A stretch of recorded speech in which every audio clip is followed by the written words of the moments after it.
Assalamualaikum warahmatullahi wabarakatuh. Salam sejahtera buat kita semua. Kembali lagi podcast on IMTV hadir menjumpai Anda kali ini dengan tema yang sedang hangat, yakni terkait masih berprosesnya di MK, yakni proporsional terbuka atau proporsional tertutup untuk pemilu ke depan di tahun 2024. Sebenarnya proporsional terbuka atau tertutup ini apa? Konsekuensinya seperti apa? Dan nanti berarti bagaimana posisi penyelenggara, posisi rakyat, kemudian posisi dari peserta pemilu di 2024. Nah, untuk membahas itu saya sudah ditemani oleh pakar hukum tata negara yang sudah tidak asing lagi, ya, sudah malang melintang di bidangnya. Langsung saja Bapak Dr. Muhammad Junaidi SHMH selaku pakar hukum tata negara dan sekaligus beliau seorang wakil rektor 3 di Universitas Semarang USN. Selamat sore. Selamat sore Pak Agung. Assalamualaikum. Waalaikumsalam warahmatullahi Gimana kabarnya Mas Jun? Kabar sehat Pak Agung dan rekan-rekan MTV.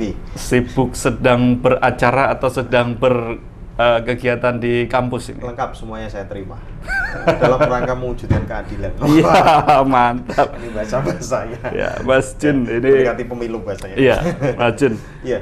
Hari ini masih hangat di Mahkamah betul. Konstitusi untuk apa namanya?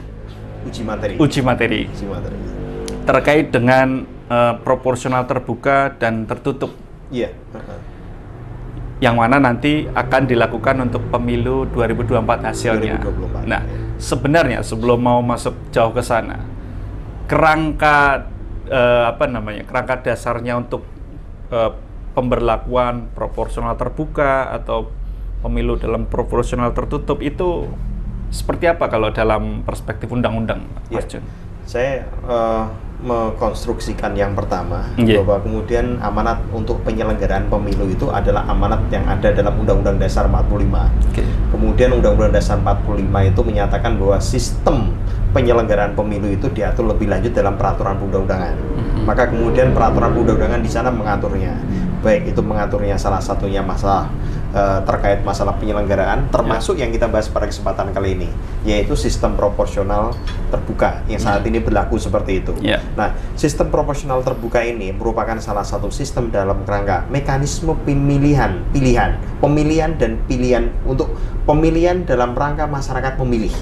Artinya di situ kemudian kita dihadapkan bukan hanya lambang partai politik, kita juga dihadapkan para calon-calon yang kemudian jelas-jelas namanya dapat kita pilih secara langsung. Nah, barangkali kalau kemudian kita lihat dalam konteks demokrasi, ada dinamika yang berkembang bahwa kemudian pemilihan umum apakah layak seperti ini atau tidak. Kita lihat saja dalam undang-undang, perubahan undang-undang itu terus-menerus terkait masalah pemilu. Artinya kemudian ketika ada uji materi yang di Mahkamah Konstitusi, ini merupakan dinamika hukum yang berkembang. Jadi nggak usah khawatir seperti itu konteksnya. Yang khawatir kemudian penyelenggaraan pemilu tidak dilakukan. Nah, ini khawatir lagi. Artinya kalau penyelenggaraan pemilu tidak dilakukan, artinya bisa jadi presiden 3 periode seperti itu. Tapi mekanisme undang-undang dasar juga bisa mungkin saja terjadi seperti itu. Mas Jun tadi menyatakan tidak perlu khawatir. Tapi mungkin ada histori yang bisa diceritakan. Jadi saat ini terbuka, kemudian ada tuntutan atau uji materi untuk tertutup. Sebelumnya juga pernah tertutup begitu ya. Nah, ini gimana secara historinya ini? Jadi ketika kemudian reformasi muncul, ada masyarakat melakukan euforia. Euforia di demokrasi itu dominan sekali. Melihat, oh ini kita harus terbuka. Kita milih, jangan milih kayak dulu-dulu seperti itu. Padahal dalam konteksnya, dalam penyelenggaraan pemerintahan atau pemilu saat ini yang kita bahas adalah pada masa Orde Baru seperti itu. Ada sistem yang bagus, yang bisa dilanjutkan, ada sistem yang kemudian tidak bagus. Euforia reformasi ini menjadikan dianggapnya sistem yang dulu itu tidak bagus semua konteksnya. Padahal dalam prosesnya ada hal yang bagus juga. Salah satu euforia dalam proses reformasi saat itu adalah dulunya kita hanya memilih partai politik. Sekarang kita harus berubah. Kita harus memilih orang perorangan secara langsung. Nah, akhirnya kemudian setelah reformasi itu bergulir, ada penyelenggaraan pemilu pertama, kemudian yang kedua, baru kemudian muncullah yang namanya ide proporsional terbuka, yang dimana kita bukan hanya memilih lambang partai politik, kita memilih semua calon-calon yang ada. Jadi secara definisi pemilihan proporsional tertutup itu biar mudah dipahami masyarakat adalah Gimana Pak John? Nah, biar mudah dipahami masyarakat. Jadi terbuka gini, gimana, tertutup gimana? Ketika kita melihat proporsional tertutup dengan terbuka ini ada sisi plus minusnya masing-masing dalam konteks masalah pilihan-pilihan. Tapi kemudian pertimbangannya hari-hari ini, apakah MK memutuskan dibatalkan proporsional tertutup atau tidak? Ini melihat pada situasi kondisi yang ada, kondisi masyarakat yang ada. Kalau menurut saya berpendapat, apakah pilihannya tertutup atau terbuka? Saya punya pendapat, saya lebih memilih tertutup. Konsekuensi dari tertutup nanti seperti apa, Mas John? Ya, saya belum berbicara masalah konsekuensi terlebih dahulu. Tapi saya berbicara yang pertama kali seperti ini. Ketika tertutup seperti itu, ya, kita menghadapi yang selama ini terjadi. Ketika terbuka, ya, banyak kemudian yang dipilih oleh masyarakat itu adalah yang memilih ketenaran. Maka seringkali artis-artis itu yang muncul seperti itu. Saya bukan artis, barangkali seperti itu, Mas Agung artis, ya. Pilih masyarakat artis, oh ini terkenal seperti itu. Kemudian yang kedua, ketika kemudian dipilih secara langsung seperti itu, fungsi partai politik ini tidak kelihatan. Fungsi partai politik ini dalam mewujudkan cita-cita demokrasi, mewujudkan ideologi bangsa itu tidak bisa menentukan dia. Yang ada adalah ketika one man one vote seperti itu, para calon itu yang kemudian meri ketenaran yang tadi, bisa jadi ada pergeseran paradigma masyarakat. Ya, saya tidak mengatakan kemudian masyarakat kita semuanya ya, tapi ada masyarakat tertentu yang lebih memilih ketika dia kemudian memberikan saya sesuatu, maka akan saya pilih dia. Artinya kemudian kaderisasi politik terhenti di situ. Para calon merasa bahwa saya dulu punya modal yang banyak seperti itu. Beda kalau kemudian konteksnya tertutup.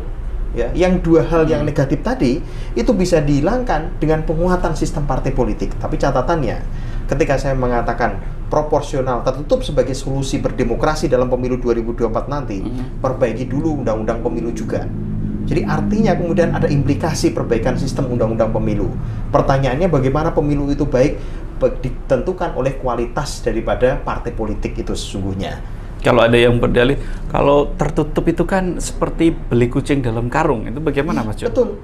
Kalau beli kucing dalam karung ditafsirkan seperti itu, ya bubarkan saja undang-undang partai politik. Nggak usah ada partai politik seperti itu. Kita akan kemudian dalam konteks menyelenggarakan negara, dari pertama kali kita mendirikan pemilu sampai sekarang, kita kan menggunakan sistem partai politik. Kalau artinya kita menggunakan sistem partai politiklah itu yang kemudian konsisten dalam menyelenggarakan negara. Negara itu kemudian harus ada kendali-kendalinya. Tidak bisa negara itu kemudian semua orang memiliki kekuasaan untuk menyampaikan berpendapat, orang ngomong semuanya tanpa diatur oleh undang-undang. Harus diatur oleh undang-undang. Ketika kemudian sistem kita ada pemilu seperti itu, ada partai politik di situ, partai politik harus punya bargaining position. Jangan sampai partai politik ini sebagai instrumen untuk melakukan kaderisasi politik itu hilang sama sekali oleh kemudian kondisi situasi yang kemudian bergeser. Masyarakat seperti apapun punya kedaulatan, tapi fungsi-fungsi demokrasi dalam masyarakat itu harus diarahkan secara konstitusional sesuai dengan ketentuannya adil dan bijaksana. Nah, ada garansi nggak Pak John terkait dengan ketika nanti proporsional tertutup dilakukan, ini kan kendalinya ada di partai. Iya. Nah, berarti nanti bolanya ini kan ada di partai. Iya. Jadi di situ nanti tidak ada garansi misalkan calon yang muncul itu calon yang qualified misalkan. Sama sebenarnya kayak terbuka. Jadi seperti 50-50 begitu. Nah, ini bagaimana ini untuk meyakinkan bahwa pilihan ini nanti yang terbaik untuk demokrasi kita? Saya menjawab pertama kali, Mas. Apakah ada garansi ketika reformasi digulirkan oleh para mahasiswa itu kemudian korupsi tidak ada? Ya. Tapi kemudian kita lihatnya dengan adanya reformasi itu, ya, sistem itu kemudian berjalan sebagaimana mestinya. Artinya konsekuensi mahasiswa itu punya peranan di situ. Nah, dibandingkan dengan yang dulu yang kemudian pemerintah itu absolute power seperti itu. Nah, itu kan nggak bisa garansi juga rekan-rekan mahasiswa. Tapi ternyata dalam perjalanan itu ada perubahan. Nah, yang kedua, sistem proporsional tertutup ini, kalau kita bicara soal konteks diiringi dengan demokrasi itu belum pernah kita lakukan. Ya, sistem ketatanegaraan setiap negara itu sesuai dengan situasi kondisi masing-masing negara. Tidak bisa kemudian kita samakan dengan negara-negara lain. Indonesia harus samakan dengan Amerika Serikat dan lainnya, nggak bisa seperti itu konteksnya. Maka kemudian kalau hari ini berbicara soal apakah ada garansi seperti itu, saya tidak mengatakan ada garansi.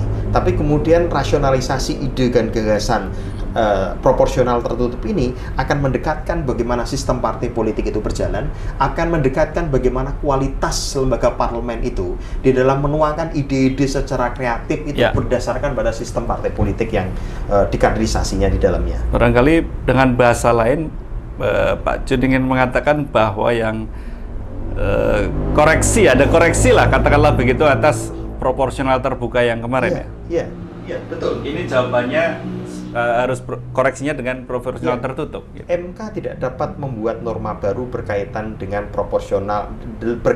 sistem proporsional. Tapi MK kemudian bisa membatalkan dan kemudian menggunakan sistem proporsional tertutup ini sebagai langkah yang kemudian tepat. Nah, pertanyaannya kemudian ketika ada koreksi-koreksi seperti itu, saya pikir Undang-Undang Dasar kita juga dikoreksi terus-menerus, amandemen pertama, kedua, ketiga, keempat, seperti itu. Apakah tidak layak kemudian suatu saat akan ada amandemen kelima seperti itu? Sah-sah saja, tapi yang penting apa yang kemudian diputuskan itu harus berdasarkan tujuan untuk mewujudkan kesejahteraan masyarakat. Saya rasa ini kemudian kita perlu melihat proporsional yang lebih perspektif yang lebih luas. Artinya selama ini kalau kemudian menghasilkan proporsional terbuka seperti itu, berapa jumlah legislasi nasional yang dibuat? Bandingkan dengan sistem proporsional tertutup yang kemudian terjadi, berapa regulasi yang dibuat seperti itu? Ini kan ada komparasi-komparasi seperti itu kan. Dan hakim Mahkamah Konstitusi harus rasional seperti itu. Nah, persoalannya kemudian ketika proporsional tertutup atau kemudian terbuka nanti, saya pikir ini sama-sama punya kelebihan dan kekurangan masing-masing. Apa nih Mas Jun? Ya. Konsekuensi ini apa Mas Jun? Misalnya? Tadi kemudian saya katakan bahwa ketika proporsional tertutup seperti itu dijalankan, maka sistem partai politik akan kuat. Negara kita membutuhkan partai politik dan sistemnya yang kita butuhkan. Kita bicara soal undang-undang partai politik, ada salah satu, mewujudkan cita-cita berbangsa dan bernegara. Melakukan kaderisasi politik seperti itu diantaranya. Tapi bagaimana dengan proporsional terbuka seperti itu? Konteksnya ketika saya mencalonkan diri, tidak usah saya menjadi kader. Tiba-tiba konyol-konyolnya saya daftar di partai politik, kemudian disahkan sebagai calon seperti itu, jadi saya anggota dewan. Padahal kita bicara soal partai politik, fungsi partai politik itu apa? Mencerdaskan anggota partai politik, mengkaderisasi mereka, memberikan pemahaman mereka terkait legislasi nasional. Itu kan artinya kualitas daripada lembaga legislatif. Kualitas lembaga legislatif berarti menjadikan kualitas negara kita jadi lebih bagus. Kalau misalkan bisa nggak ya proporsional terbuka ini kemudian juga menghasilkan kader-kader yang bagus, karena itu tadi rakyat one man one vote, walaupun memang tidak ada garansi juga. Iya, pertanyaannya apakah ada garansi oleh itu semua? Iya. Saya rasa kemudian kalau kita bisa bicara soal pertimbangan politis, ya semuanya bisa diperhitungkan seperti itu. Tapi politis ini kan kemudian kepentingan-kepentingan. Saya lebih cenderung pada pertimbangan akademisnya. Akademisnya itu apa? Apa yang tadi saya sampaikan bahwa ketika calon-calon itu dan kemudian pergeseran politik yang ada dalam masyarakat, ya cenderung adanya money politik dan lain sebagainya. Saya tidak kemudian menyalahkan siapapun dalam hal ini ya. Tapi konteksnya kemudian ketika berbicara soal demokrasi hari ini harus cenderung untuk mewujudkan sistem pemerintahan yang bertanggung jawab dan menghasilkan suatu generasi yang benar-benar bersih di dalam proses menyelenggarakan mekanisme pemilihan umum yang kita jalankan 2024 nanti. Oke, terkait dengan undang-undang parpol dan kemudian tertutup terbuka, mungkin kaitannya sama dengan mungkin transparansi dana kampanye misalkan di parpol gitu ya. Nah, itu bagaimana ini nanti tuntutan masyarakat lari ke sana gitu, padahal selama ini itu pun ya dengan beberapa catatan-catatan tentunya bahwa transparansi untuk mekanisme pelaporan keuangan parpol, dana kampanye dan lain sebagainya itu juga masih menjadi pertanyaan. Itu malah lebih bagus seperti itu dibandingkan kemudian masyarakat tidak menyorot parpolnya. Masyarakat menyorot tokoh-tokohnya seperti itu. Yang selama ini kita lihat parpolnya itu kemudian tidak disorot, padahal di situ ajang untuk melakukan evaluasi. Bandingkan kemudian kita katakan di Undang-Undang Mahkamah Konstitusi partai politik itu bisa dibubarkan oleh pemerintah. Apa pertanyaannya selama ini ada? Ya, masyarakat yang mengusulkan bubaran partai politik tidak ada, karena mereka fokus pada calon-calonnya seperti itu. Kalau itu kemudian dilakukan, audit parpol itu akan dilaksanakan dengan baik. Parpol akan berlomba-lomba untuk melakukan akuntabilitas dan mendekatkan mereka kepada masyarakat. Saya rasa itu. Konsekuensinya Mas Jun, konsekuensinya mungkin dari Ya, sedikit saja konsekuensinya untuk peserta, untuk penyelenggara, kemudian untuk untuk parpol sendiri ketika tertutup itu seperti apa? Ya, ini yang kemudian tadi saya sampaikan bahwa ketika kemudian tertutup nanti, kalau potensinya tertutup ini disahkan oleh Mahkamah Konstitusi seperti itu, ini ada suatu hal kebaruan dalam sistem politik. Ya, yang paling terdepan itu adalah partai politiknya, partai politik yang kelihatan, karena yang coblos itu adalah partai politik, bukan calon-calon. Calon itu akan berlomba-lomba, ya, mereka memiliki kompetensi. Kalau kemudian partai politik tersebut adalah partai politik yang benar-benar akuntabel. Kalau partai politik itu akuntabel, masyarakat pasti akan melihat secara langsung. Ya, oh ini orang-orangnya akuntabel. Partai politik memilihnya yang pertama, ini A, yang kedua B, yang ketiga C. Berarti saya pilih partai politiknya. Contohnya gini ya, resikonya gini. Ketika kemudian kita menggunakan sistem proporsional terbuka seperti itu, ya.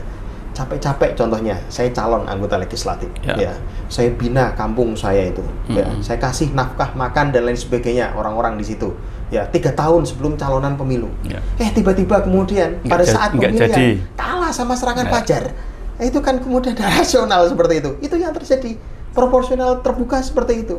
Jadi bayangkan kalau proporsional tertutup, ini partai politik yang kemudian terdepan mereka. Tapi kemudian ketika pilihannya partai politik proporsional terbuka tersebut, jangan kemudian dibanding-bandingkan sama Orde Baru seperti itu. Wah, dulu partai politiknya seperti ini sama seperti ini, akan menghasilkan rezim. Nggak bisa. Orde Baru itu sudah selesai di kita. Kita sudah banyak regulasi yang akan membentengi supaya Orde Baru itu tidak lahir lagi. Absolute power-nya seperti itu. Sehingga kemudian saya tidak perlu khawatir soal perbandingan hal seperti itu. Jadi artinya kembali yang tadi saya sampaikan, ketika kita bicara soal proporsional tertutup, jika kemudian nanti menjadi pilihan, ini akan merubah sistem banyak. Ya, calon itu kemudian akan banyak mengikuti kaderisasi partai politik. Calon itu banyak yang kemudian akan secara produktif mereka memahami belajar.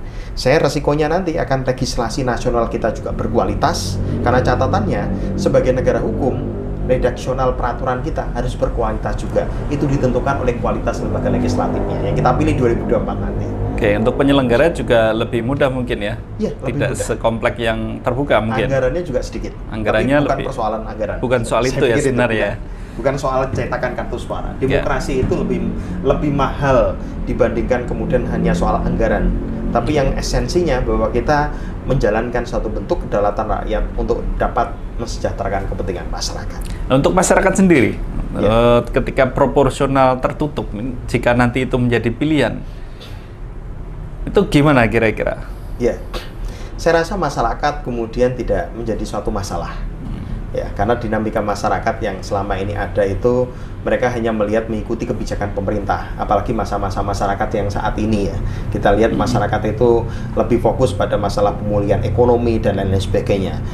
Kalau masalah sistem seperti ini, apakah kemudian pada saat proporsional tertutup diganti menjadi terbuka pada saat itu juga tidak ada penolakan dari masyarakat. Artinya sistem ini akan berjalan lancar kalau kemudian MK buat putusan demikian.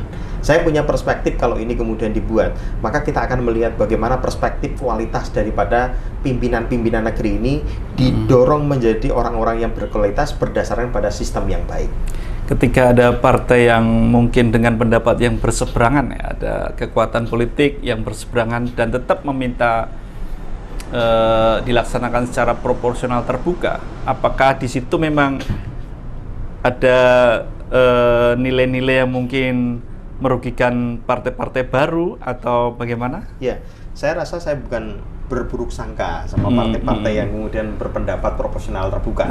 Tapi saya berpendapat seperti ini. Gimana? Jadi kalau ketika kemudian sistem proporsional tertutup ini akan mendorong pada suatu bentuk sistem kepartaian itu, mereka mendorong adanya sistem kaderisasi di dalamnya.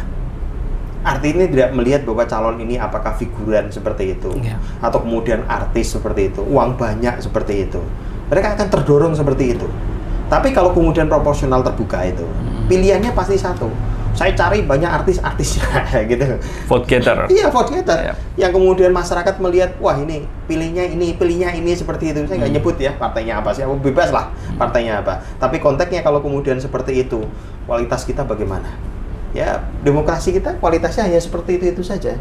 Yang kita butuhkan saat ini adalah pemimpin yang kemudian mampu membawa Indonesia lebih baik pada masa yang akan datang. Oke. Jadi yang menjadi parameter itu barangkali dari pengamatan kacamata Pak Jun, MK apa sih yang menjadi parameter fundamental ketika nanti harus memutuskan? Kira-kira apa? Ya, saya rasa MK itu harus melihat 3 perspektif. Perspektif yang pertama adalah studi komparasi, perbandingan tertutup, terbuka, pemilihan dari historicalnya ya, dari dulu dan lain sebagainya. Itu harus menjadi sangat penting.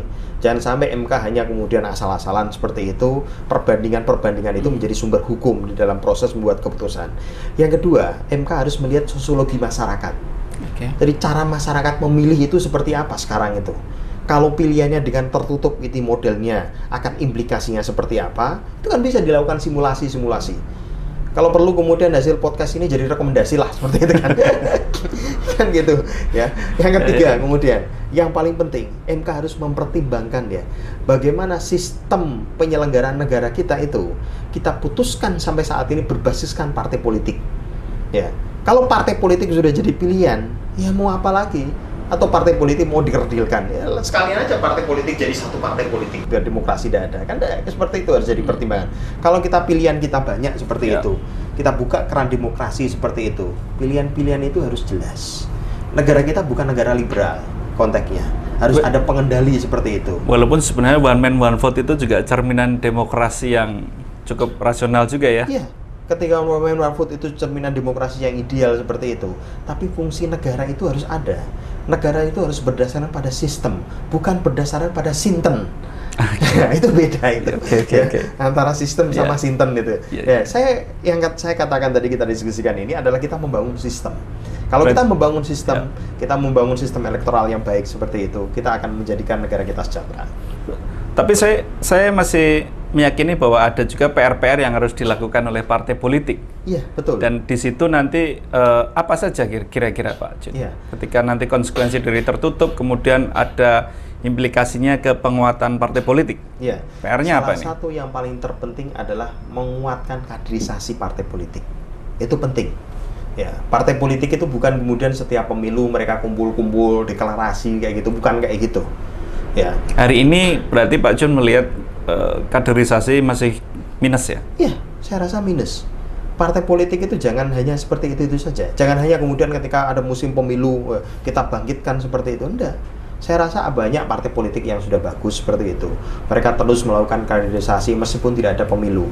Tapi akan lebih baik seperti itu. Didorong. Sistem itu mendorong yang kemudian lebih maksimal. Jangan sampai sistem itu malah mengundurkan daripada kaderisasi itu. Yang kedua, partai politik itu ketika kemudian menggunakan sistem proporsional tertutup nanti seperti itu, analisisnya putusan MK demikian, maka menjadikan partai politik itu harus benar-benar dapat dipertanggungjawabkan dan akuntabel.